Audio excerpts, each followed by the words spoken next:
Hello, and welcome to part one of our video series on the housing inventory and affordability crisis. I'm Jennifer Vucetic, the 2024 Chair of the National Association of Realtors and State and Local Policy Issues Committee. I'm joined today by our committee vice chair, Lynn Wheeler, and NAR State and Local Policy Representative and Committee Staff Executive Drew Myers. Recently, NAR's own Housing Affordability Index noted that a typical family cannot qualify for the national median priced home. In fact, typically, a family is $7,600 short of what they need to qualify for a mortgage and be able to afford the median priced home. While this fact is certainly startling, it isn't surprising to housers or consumers or anyone who follows the housing market. Despite our best efforts, we have generally trended in the wrong direction on affordability for some time now. And bad policies that exacerbate the affordability problem can be found at all three levels of government. But it is not all doom and gloom. Perhaps more than ever, there's bipartisan consensus that the lack of housing supply is driving the affordability challenges across the nation and that solutions exist at all three levels of government. In the last year, NAR supported the development of the Housing Supply Accelerator Playbook, a resource full of locally led solutions to address the housing supply and affordability crisis, developed in partnership with the National League of Cities and the American Planning Association, along with industry partners, the National Association of Home Builders and the Mortgage Bankers Association. States are also acting, from permitting missing middle housing to allowing accessory dwelling units wherever single-family homes are zoned, to investing in workforce housing. State-led by governors of both parties are leaning into state-led solutions to the housing crisis.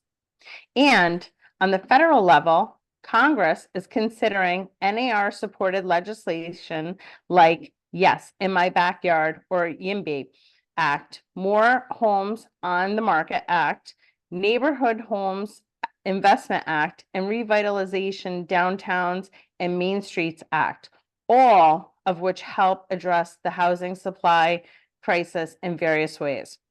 So the wind is at our back on this issue. We have momentum, and NAR has helped create that momentum and is committed to continuing to advance solutions at all three levels of government. But barriers still exist, which is why I'm happy to have two guests joining us today to tell us more about what they are seeing on this issue across the country and what challenges still exist that must be overcome in order to make progress that is needed. At this time, I'll turn it over to Lynn to introduce our guests. Thank you, Jen. We are very happy to have two experts in the field joining us today. They will each give their own presentation. And first up, I'd like to introduce Ed Pinto. Ed is a senior fellow and co-director of the American Enterprise Institute's Housing Center.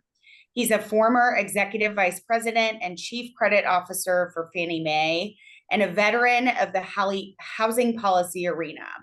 Mr. Pinto's most recent work has focused on using light touch density to increase the supply of naturally affordable and inclusionary housing. He is frequently interviewed on radio and television and often testifies before Congress. His writings have been published in trade publications and the popular press, including the American Banker, The Hill, Real Clear Politics, and the Wall Street Journal. Mr. Pinto, welcome. Please take it away. Thank you very much, and thank you to the NAR for the opportunity to make this presentation. And let me just get the slideshow going. Okay, here we are. So I'm going to talk on the topic, a three-pronged topic: increasing housing inventory, what is working and addressing NIMBYism. I'm going to start with two thought experiments. The first thought experiment is imagine if car manufacturers could only legally build Ferraris. The filtering of new cars down to used cars would be limited, as few new cars would be sold, and the used car prices would skyrocket, and few individuals could afford either new or used cars. Instead, new cars are built across a wide range of price points, yielding a broad range of serviceable used cars, and roughly anyone who wants a serviceable car gets one without any subsidies required. Thought experiment number two is imagine if motel and hotel developers could only build Ritz-Carltons. Filtering of new hotel rooms down to used hotel rooms would again be extremely limited. Few hotel rooms would get built, existing room rates would skyrocket, and few could afford to stay in hotels. Instead, new rooms are built across a wide range of price points. Just think of any interchange at an interstate highway and all of the dozens of hotel chains and hundreds of hotel rooms that are on the market at any given interchange, yielding a broad range of acceptable room options. So virtually anyone who wants a room can get one, again, no subsidies required. Zoning, land use, and construction costs, land use restrictions, financing, and labor availability are all required to build hotels, but yet hotels get built and motels get built. So what's different about housing? Well, if we just focus on one area, San Jose, California, the median new home price is about $3 million. That's the Ferrari. But the used home, which was usually about 60 to 70 years old and cost a very small amount back 50 or 60 years ago, might have 1,400 square feet, sells for $1.5 million. So these used homes that most other areas of the country might sell for $300,000 or $400,000 sell for $1.3 million in San Jose, because the new homes, very few of which get built, sell for $3 million.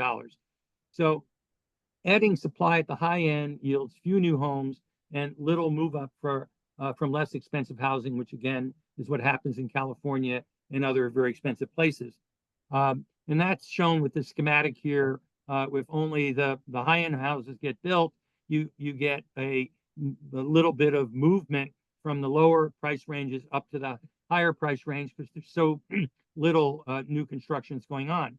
If you add a lot of supply in the middle, and adding in the middle is really important. By middle, I mean the middle price point. By adding in the middle price point, that reduces supply and demand imbalances below it. It increases the number of move-ups from less expensive housing, freeing up those units for filtering down to lower income households. This is the market-oriented approach that would unleash American ingenuity by swarms of property owners, small businesses, and workers. In general, as everyone realizes, it was much harder to buy an entry-level home in 2023 than in 2012. We track this with what we call the Carpenter Index, which we calculate whether Carpenter household, metro by metro, would have as earnings, and then we compute what percent of entry-level homes that average Carpenter household can afford. Back in 2012, for the 100 largest metros, that median score was 89%, meaning they could afford 89% of the entry-level homes. 20 of the 100 scored 100, and only 6 were below 50, and most of those were in California. Back then, the median Carpenter household income was about 60,000, and the median household income was about 51. If you flash forward to 2023 for the same 100 metros, the median score had dropped from 89 to 35%. Only 3 scored 100, 60 or 60% are now below that 50% point, and more than 1 in 5 are below the 20%, meaning they could afford 20% of the homes, and many of them, 9, were below 10%, again, largely in California and Utah.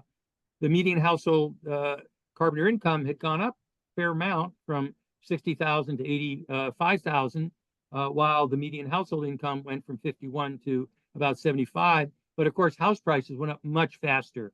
and therefore outpaced those income gains. Because entry-level prices increased by 140%, but carpenter incomes went up nationally by about 41%. Where you buy makes a difference. And as realtors, you know this, there's wide variation across the country. And that shows up in how much people spend, first-time buyers spend of their income going to housing debt repayment, principal, interest, taxes, insurance, and mortgage insurance premiums. And you can see the areas that are reddish colored have very high housing debt to income ratios, approaching 37% in a place like New York, to relatively low ones at 26% in places like Pittsburgh and New Orleans. But I would say that those of you that have been in the business a reasonably long time might remember when the maximum housing debt ratio that was allowed was 28%, as in the 28-36 rule of thumb. And so now we have a median that is well in excess of 28%. Much that used to be the limit, and now we have a median that's in excess of that. It also depends on what you buy and what gets built. We looked at 280 counties across the country, and we looked at both single-family attached and single-family detached. The detached are the orange gold colors, and the blues are the attached. This happens to be for Maricopa County in Arizona, which is where Phoenix is located. And you see that there's a wide price range and square footage range. The left is square footage scatter plot, and on the right is price. You see for the orange dots, their deciles range from about 3,400 square feet to about 1,800 square feet. Remember, 1,800 square feet for new homes, that's more than the starter homes used to be 40 and 50 years ago when they were 1,200 or 1,300 square feet. In Maricopa County, the median square footage is about 1,900 square feet. So the smallest new home being built, single family detached, is about the same size as the median of the stock of housing in Maricopa County. You see the same thing on price. There's a huge price differential as it ranges from close to $1 million. This is the right scatter for the most expensive decile, down to about 470, 480,000 for the 10th decile. But when you shift over to attached, you see that all of the attached are pretty much smaller, the left distribution, than the smallest single family detached. So the attached are all smaller than the detached, and the prices, for the most part, are lower at or lower than the 10th decile for the single family detached.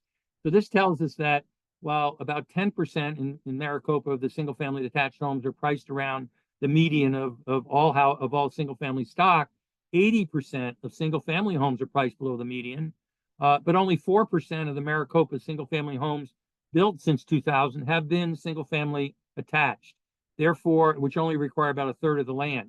So one of the solutions is to allow smaller single family detached lots. If you can be up at 10 homes per acre, you'll have smaller but still family sized units at much lower prices.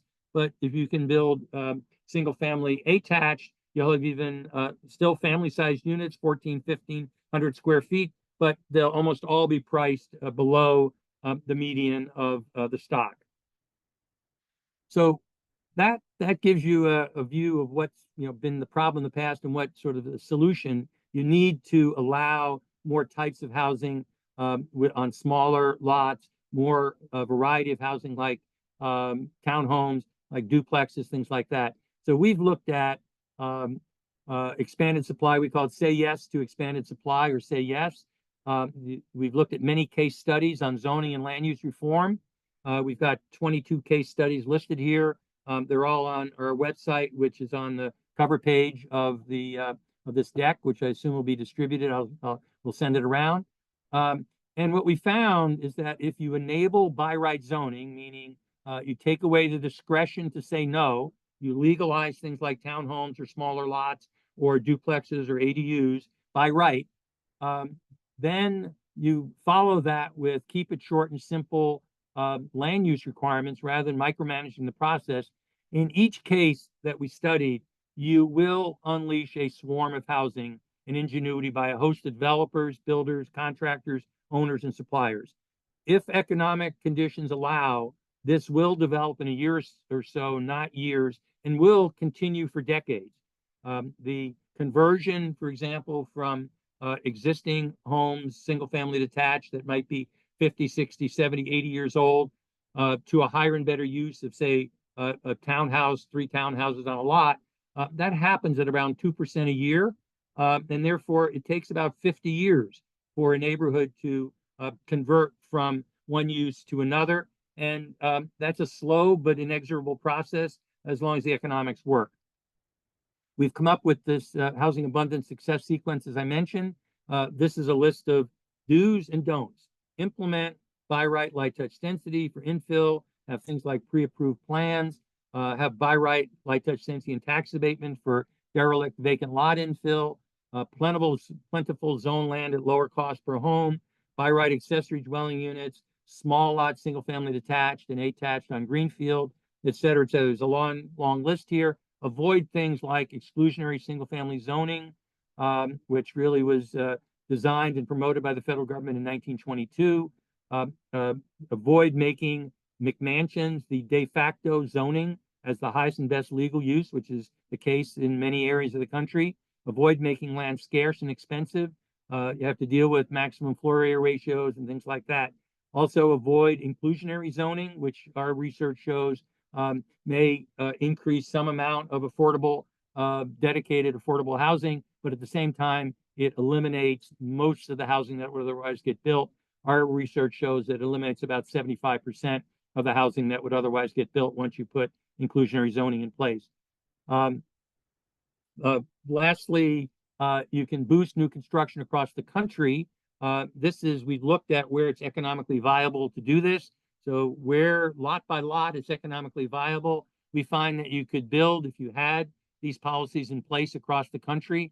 And to be honest, California, Washington State, Colorado, Oregon, New York area are the places that have the most opportunity because they have the highest home prices and the highest land prices.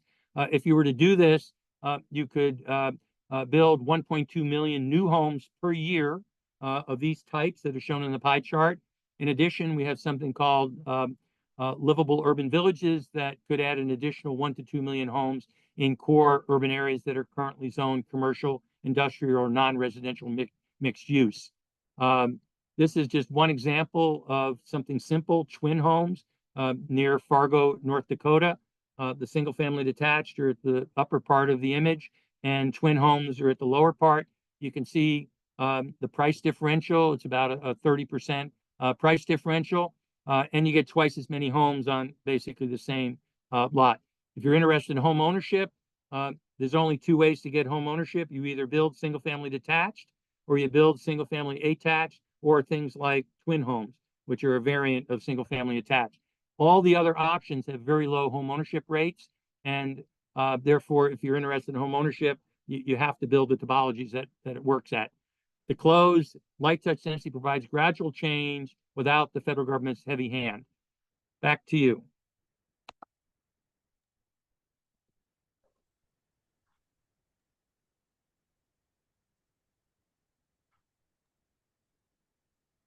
Jennifer, you're muted.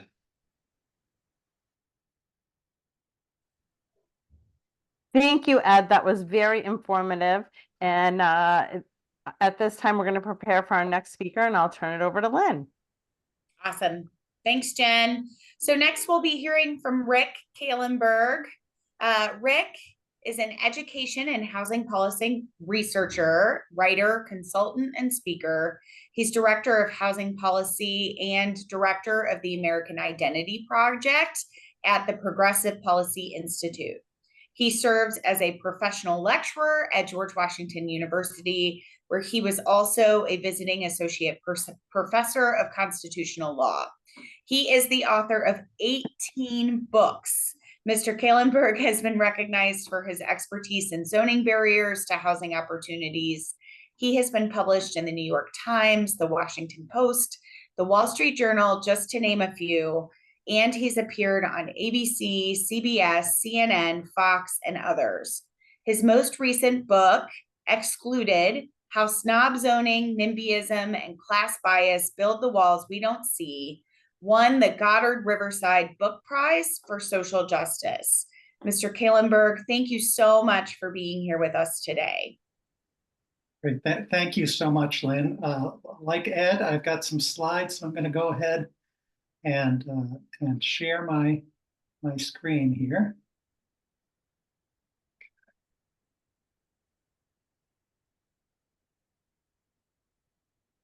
All right, get the slideshow going. So this was, Ed, I thought you did a terrific job in explaining the importance of this issue. And like Ed, I'm thrilled to be part of this discussion. The National Association of Realtors is recognized in Washington as probably the most important voice on housing. A friend of mine said, if you want something done on housing, go to the NAR. You all have a lot of impact, and I'm thrilled to hear that you have had such a positive role already on issues of exclusionary zoning and allowing for more housing, support for the YIMBY Act, and other items. So I feel like we're very much in sync. So Ed comes at this from the center right politically at the American Enterprise Institute. I come at this issue from the center left, from the Progressive Policy Institute.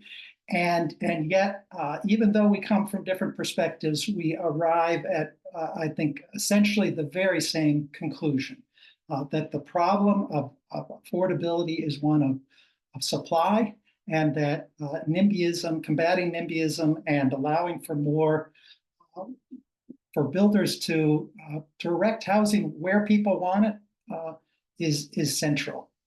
So to my mind, if we look internationally at the levels of housing segregation, at levels of affordability, it becomes very clear that housing is too expensive in the United States. It's too segregated by race and income, and it doesn't have to be that way.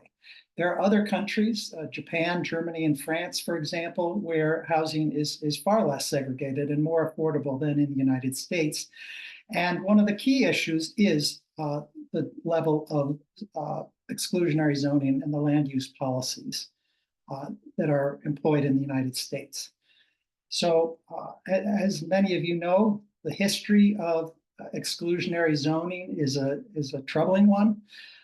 In the early 1900s, a number of communities had explicit racial zoning laws. So Baltimore, for example, said that Black people in that city should be, and the word used was quarantined, in order to prevent the spread of communicable diseases and to protect property values. That was the rationale that was advanced. Thankfully, the Supreme Court in 1917 struck down laws like that. But quickly, communities switched to economic zoning. Some of the things that Ed mentioned, banning any types of multifamily housing, requiring minimum lot sizes. And in my book, Excluded, I talked to a lot of individuals, single mothers, many of them, who want the same thing that everyone else wants, good schools for their kids, safe neighborhoods. And yet, one of the people I interviewed, Kara Cornelius, it was clear that for many years, race explicitly would have kept her out of certain communities. And now it's the economic zoning that enhances racial segregation. So these are the laws, as you well know, that decide who gets to live where in America. Bans on multifamily housing, minimum lot sizes, bans on manufactured housing. Sometimes a community will allow for multifamily housing, but require expensive brick facades to make it less affordable. You all are familiar with these various techniques that are used. We see an increase in exclusionary zoning at two times in two big waves in the United States. The first was right after that Buchanan decision that struck down racial zoning. And the second was after passage of the Fair Housing Act in 1968. These laws forbidding multifamily housing are pervasive. The New York Times established that 75% of the land in most urban regions is zoned exclusively for single-family homes. And researchers at Princeton have found that exclusionary zoning is, quote, now the most important mechanism for promoting class and racial segregation. So we all know the history of redlining and racially restrictive covenants, and that is part of a disgraceful past, but economic zoning is very much part of the present. As a result of economic zoning and coupled with the Fair Housing Act, we see some positive progress on racial segregation. So the Black-White Dissimilarity Index, in which 100 is pure apartheid, 0 is pure integration, you've seen that the Fair Housing Act had some positive effect. It passed in 1968. You see in 1970, the dissimilarity index was 79. Now it's down to 55. That's still too high, but it's come down about 30%. Meanwhile, economic segregation, the divisions between rich and poor have increased. And so it used to be in America, there were a lot more mixed income communities, but researchers at Cornell and Stanford have found that wealthy people are pulling away from those mixed income communities, and low income people are also pulling away in the opposite direction. The exclusionary zoning laws, as Ed mentioned, have a terrible impact on housing affordability. And he already used the great analogy of cars, so I won't dwell on that. But it's as if we have a perpetual supply chain problem. And when communities do make change, when they do allow for more housing, as they have in Minneapolis, New Rochelle, Portland, and Tysons, you see that there's more of an increase in home supply. And as a result, rents increase at much slower levels than in the nation as a whole. So we have an enormous affordability crisis where in the United States, we've seen dramatic increases in rents. And in the communities that have made sure to adopt reforms, we've seen a much better situation. This impacts everyone, as you well know. Homelessness increases directly in line with housing affordability in a community. Working people like Chiara Cornelius are forced to choose between medicine and rent, paying rent for their kids, medicine for their kids and rent. College-educated professionals, people who play by all the rules, are also squeezed, and employers are angry about the situation because they can't attract talent for the workforce. It's in addition, researchers have found that exclusionary zoning has reduced internal U.S. migration. So one of the great elements of the American story is that you can move within the country to better opportunity. And so we saw Black people doing that during the Great Migration from the South to the North in the 20th century, escaping both oppressive Jim Crow laws, but also finding better economic opportunities. And Okies moved from Oklahoma to California. That's part of the American story. That isn't happening anymore. The opposite is happening. Today, more people are moving out of high growth areas where there are higher wages because the housing costs are so high. And when you have this mismatch between talent and high wages, there's a tremendous impact on the economy as a whole. In addition, a lot of left of center folks like me are very concerned about climate change and the way that exclusionary zoning exacerbates that problem. When people have to live somewhere, and when they're forced to live on the periphery of metropolitan areas, that means longer commutes, more cars on the road, more greenhouse gases. It also has a big impact on those families. We know that there are higher divorce rates, higher rates of heart attack when people have these terrible long commutes. Exclusionary zoning also reduces opportunity in America. There's very careful research done by Raj Chetty at Harvard and his colleagues found that when you compare low-income children who move before age 13 to a less segregated neighborhood, they have better outcomes as adults, higher rates of college attendance, are less likely to become single parents themselves as adults than equally motivated low-income families who would have liked to have moved to a higher opportunity neighborhood, but weren't allowed to. And I come at this issue primarily from an education angle. I've written about education for years. Everyone cares about education. And yet one of the most important social science research findings in education is that when you have exclusionary zoning laws that segregate us economically, students do worse. So these are the test scores of low-income students, those who are eligible for free and reduced price lunch, on the National Assessment for Educational Progress, which is considered the gold standard of testing, the best test that's out there.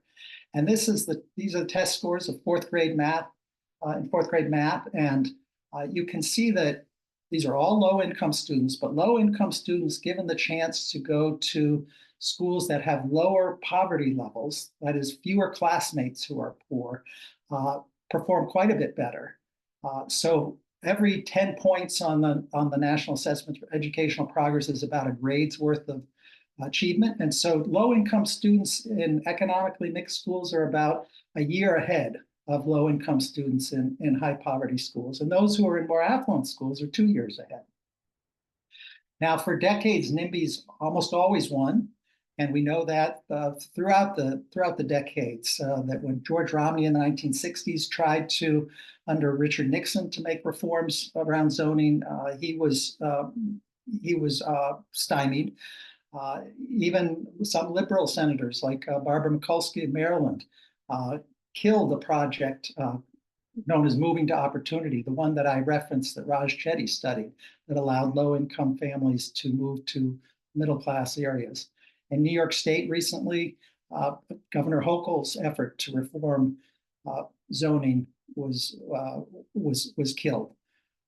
And we know the problem, that those who dominate zoning meetings, according to very rigorous research in Massachusetts, tended to be wealthy, white, male homeowners who were opposed to development. So the good news is that there's been lots of reform. When I started my book, Excluded, in 2017, there weren't a whole lot of examples I could point to, but now we see lots of positive change throughout the country, Minneapolis being the first to overcome NIMBY opposition by legalizing duplexes and triplexes throughout the city, even though 70% of the area previously had been set aside for single-family homes only. Oregon, Charlotte, California, we've just seen in red states and blue states some real progress on combating NIMBYism. And I know this is a concern for you all locally. What kind of political coalitions can come together to get change, because NIMBY forces are still powerful. And in Minneapolis, it was labor unions that cared about workers having these terrible commutes, young people who couldn't afford housing, civil rights groups that cared about racial segregation, seniors who wanted to maybe age in place or else move into an accessory dwelling unit in their kids' home. We have NIMBYs, we have YIMBYs, and now we have something called PIMBYs, parents in my backyard. So that's an exciting movement. In Oregon and California, I'll just emphasize, these were bipartisan coalitions that made change possible. In Oregon in particular, you can see it was an urban-rural coalition that came together at the state level. And I will mention that the State Association of Realtors was a big positive influence in Oregon. At the end, I'll conclude with this. At the end of the day, it's both liberty and equality arguments that can be advanced to combat NIMBYism. Conservatives who prize the ability to the liberty interest to do what one wants with one's own property without interference from the government, and then those on the center left who are really concerned about equality and think it's wrong to pass local zoning laws that essentially exclude people by race and by class. Normally, these are two forces that are in tension, but Yuval Levin at the American Enterprise Institute has pointed out this is one of those rare issues where conservatives and liberals can come at the issue from very different perspectives and arrive at that same conclusion. And for those of you interested, I have here's a little bit of information. If you want to contact me, I'm glad to follow up.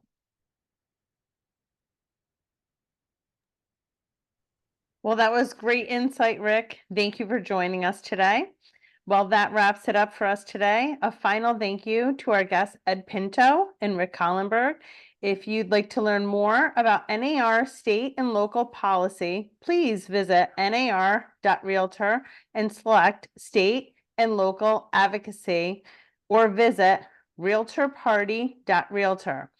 On behalf of NAR State and Local Issues Policy Committee and Vice Chair Lynn Wheeler, we're very happy to work with Drew Myers and all he did to get us to here today. And thank you for watching.